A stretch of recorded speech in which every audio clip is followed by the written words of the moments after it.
Hey everybody, it's Silver Seeker, and today I'm going to be talking about a subject that's been asked of me quite a bit through emails, sometimes through messages in Discord, sometimes through comments in videos.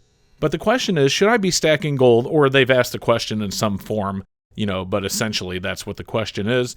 And I'm going to go ahead and answer that through this video. So you see my name. My name is Silver Seeker. I much prefer silver. I like stacking silver. I think it's a fantastic metal. I like the feel. I like the look. I think it's a beautiful metal. I like it more than gold personally. However, as far as stacking silver and stacking gold goes, there are a lot of benefits to stacking gold. One of them being the weight. And it's not that gold is any less dense than silver. In fact, gold is more dense than silver. But because of the value of gold versus silver, you need a lot less gold to store your value with. So let's go ahead and go over some things, and you'll probably remember some of this from the last video that I talked about when I said, should I be stacking constitutional? And, you'll hear a couple of repeated subjects. Anyway, the question again is, should I stack gold? Well, yes, I do believe that you should stack gold. In fact, let's talk about a few different reasons that I think stacking gold is a good idea. First, we'll ask the same question we asked in the constitutional silver video. What is gold? Well, like silver, gold is money. There are quite a few differences between gold and fiat currency as far as money is concerned, and we're going to explain what those differences are. This is where you're going to hear some of the repeated subjects in that last video. So as we talked about in that video, stacking constitutional or junk silver, there are 5 characteristics that make money money. There's acceptability, there's durability, there's portability, there's scarcity, and there's divisibility. The first of the 5 properties we just listed is acceptability.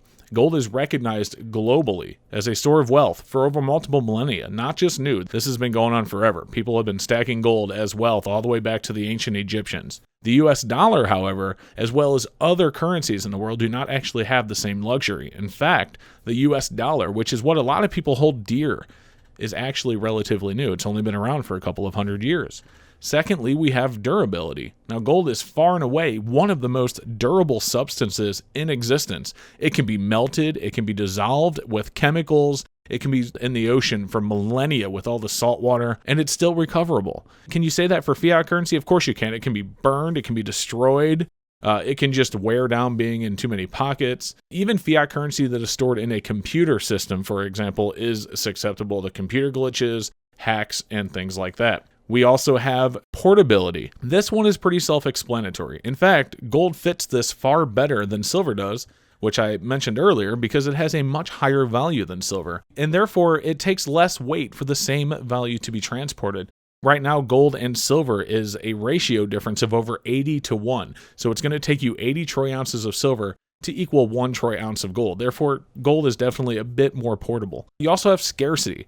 So money needs to be plentiful enough to be usable, but also scarce enough to retain value. This is another property where fiat currency falls flat. In today's modern age, more fiat currency can be created by simply adding a zero to the end of a line for the US government. Even if you consider physical currency, it can be and is printed at will. This is one of the primary causes of inflation and the weakening of the US dollar. Let's take a look at Zimbabwe, for example. In the 80s, it only took $1.50 of Zimbabwe dollars to equal $1 US. In 2006, they were printing $100 trillion bills that were worth maybe a loaf of bread and some milk. If $100 trillion became only enough to buy you some bread and milk, what would the value of the fiat currency that you currently have right now be worth in that situation? Gold, however, as well as silver, will always retain that value. The reason for this is because gold cannot be created. It can be mined, of course, but even then there is a very finite amount on Earth. In fact, National Geographic says that if you took all of the gold in the world and melted it down, there would only be enough to fill 2 Olympic-sized swimming pools. That's a lot of gold until you consider how many people there are on Earth. And then finally, we have divisibility. Money must be divisible. We all know this. Gold does this very well. There's a lot you can do with a single ounce of gold. Gold can be hammered flat and cut into pieces measuring less than 1 grain.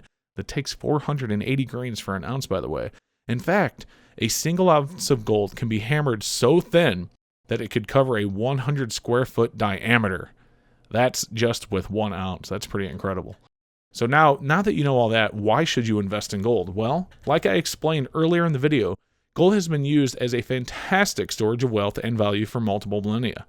In times of inflation or even hyperinflation, gold will always and has always remained strong in its ability to retain value. A very common example of this, and I'll give you one for silver too. Back when they were making $20 gold double eagles, you used to be able to take one and get yourself a nice suit. Today, you can still do the same thing with a $20 gold double eagle from back then.